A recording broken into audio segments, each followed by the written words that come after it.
What's good, YouTube, and welcome to the house. While I did plenty of dooming in the last market watch, there was some positive spins in the comment section going, you know what, this is so cheap right now, I'm gonna get it sealed to keep it sealed, it's gonna go up. Well, you're in luck, it's gone down even further if you're in that mindset. But I'm gonna discuss the pros and cons of going for a sealed set like this, because I don't think this is a Darkwing Blast. I don't think a double up is inbound, and you have to have enough demand for the cards inside to be opened that it gets a full upswing past a certain amount in order to make money on that if you are going to sell it in line. And trying to sell sealed boxes in person, did you tamper on a set like this? Really, you think some people tampered? Maybe there's people like that out there.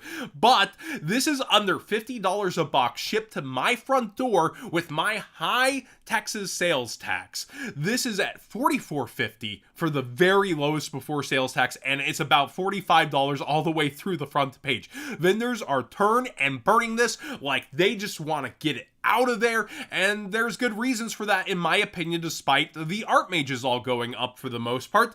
The singles for them aren't going up enough that are not Starlight rares, and Starlights are extremely chase pulls, and you need to go through a lot of product to see a ton of Starlight rares. You're only seeing 1 out of every 4 boxes, about 3 per case, and ARTMAGE Academic Arcane Arts Acropolis, I murdered that bad enough to do a retake on this video, is towards $100 card on full buyout mode right now. You also have Medius the Pure getting bought out. You have ARTMAGE Varnish Alteration getting bought out, and ARTMAGE the Fusion getting bought out. I do think that you will have enough demand for Holly Sue. You might see people take cracks at this box if she goes up a good amount more because she is an ultra rare. You will see a few more of her pulled than a secret rare, but also remembered when they turned it from 8 secrets to 10 secrets in a set, they also upped the amount of ultra rares per set. Half the set is hollow, so it is still harder to pull ultra rares than it used to be.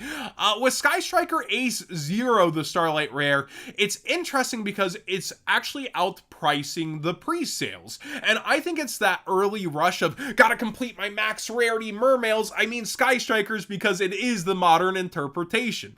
It is what people need to max rarity. They don't want to, they feel this urge, they compulse themselves to, they're gonna buy every piece, and that's why the other one's still towards the top 5 as well, although it's in the threat range of getting pushed out by this kind of hype around the ARTMAGEs. You do have the Gaga Girl as well for the Zexal Zoomers, and then you do also have a Blue Eyes collectible and the Kaibaman. But I want to emphasize again, Starlights alone cannot, in modern product, drive a booster back up. We've lost a ton of the whales who would chase this kind of thing continuously, and it revolves a lot more around the metagame than collectability for the most part. There are some good themings in here at least. So the value is going to come from the singles that are not super chase high rarity pulls and are instead going to be the cards we're going to be playing with secret rares, ultra rares.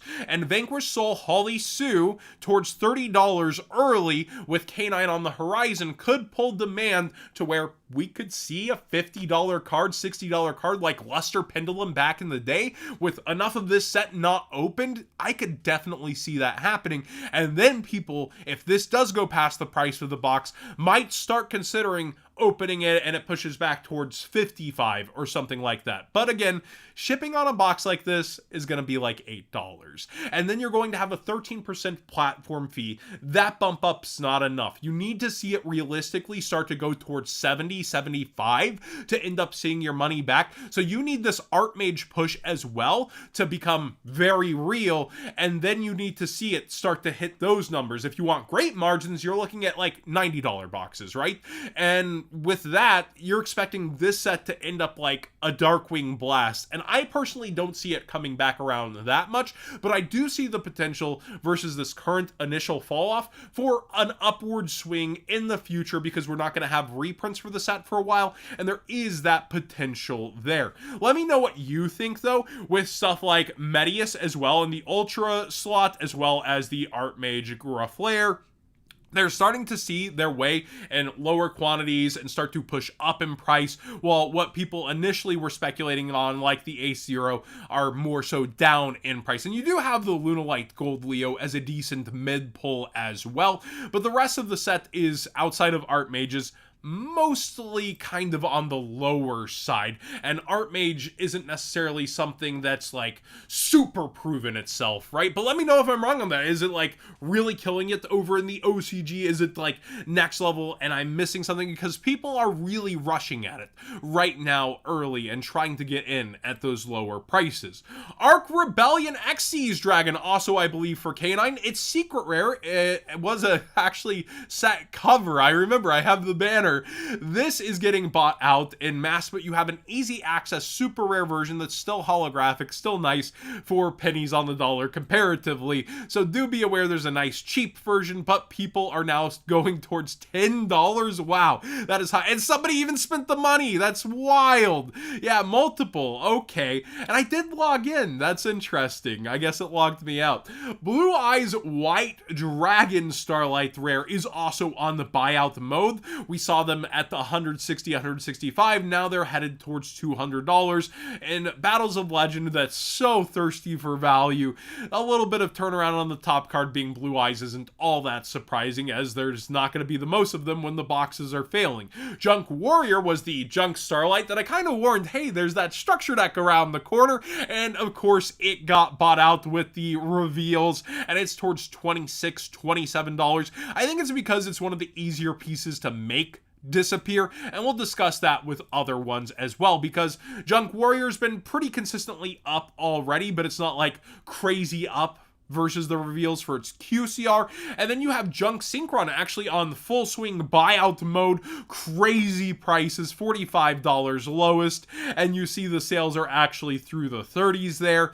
And then you have Stardust Synchron. The secret rare is also starting to trend back up. You can see it was down towards $250. Oh yeah, that's coming. I'll be needing this card in secret rare, around $4. Do keep in mind a lot of this support can end up common within the structures too, like Revolution Synchron. I would hope would end up getting a common or some kind of reprint. If it doesn't, this card could go up back towards $12, $15, $16, and people are starting to buy themselves a holographic version right now. So be aware these quantities are dwindling, and the OG secret is starting to trend up in price a bit. Alter Art Tuning is going down versus that initial, already bought out when it got announced, and it's not really curving back up. In fact, it's under the graph on its lowest at $3 and around the graph here, but it does start to go back up somewhat quickly.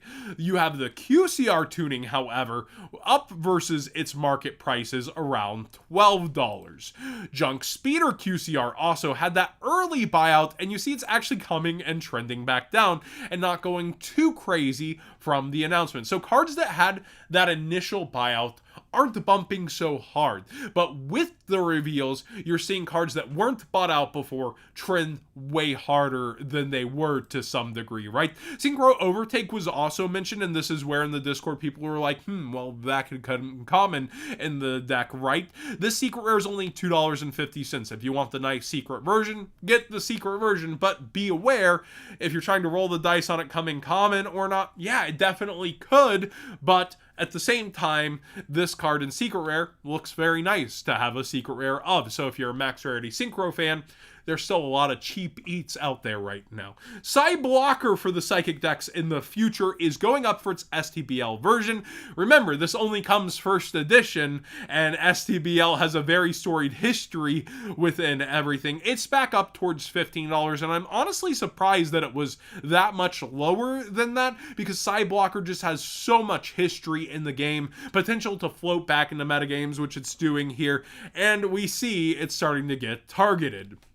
Fire Formation Tenki QCR, we'd covered it going up before. It's now all the way up towards 30, as well as the ultimate rare Brotherhood of Fire Fist. It is up here even further, Unlimiteds towards 35. Where are the first editions? I actually didn't look that up before this video. Around 45. So be aware, this is for both past and current formats, my bad. Lunalites around. It's a really good deck. There's a reason that secret rare is $18 and people are going to want access to cards around that.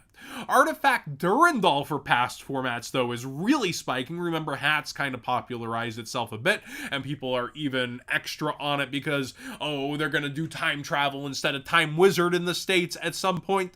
Yeah, $38 to $40 for that first ad ulti, and the unlimbs have kind of disappeared. Stardust Spark Dragon is actually going back up for multiple versions, so be aware of that. I think this would be for past formats. I don't think it's with the Synchro stuff, but let me know if it is for the Synchro stuff specifically.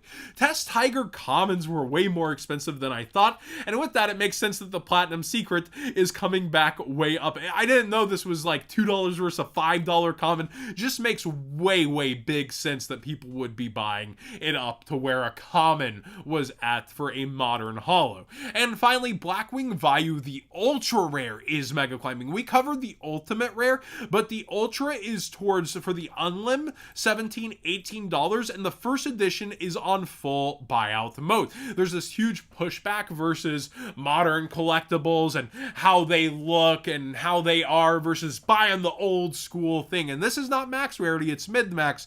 Yeah, people are going for it, and it's that interesting divide because a lot of people in the comment section say only first ed OG highest rarity. And so to see these mid-maxes old school buyouts, where they go long term will be interesting to watch, especially when they have this huge emphasis on Edison's got this great big scene. The PPG had their 5K, huge attendance, and there's still going to be RBET, and there's still going to be tons of tournaments around that are pushed by the community. EU is still going to do Time Wizard over time travel, as they've stated, for the current future.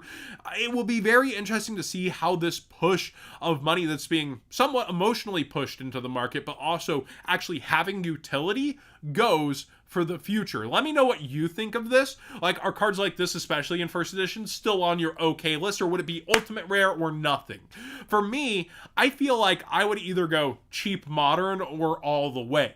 That's where I would be at. I wouldn't be after an old ultra. I would either first ed ulti, which is ridiculous nosebleed price, so I'd avoid it, or I'll just go ahead and take the modern version. I don't care about what you're going to say about it.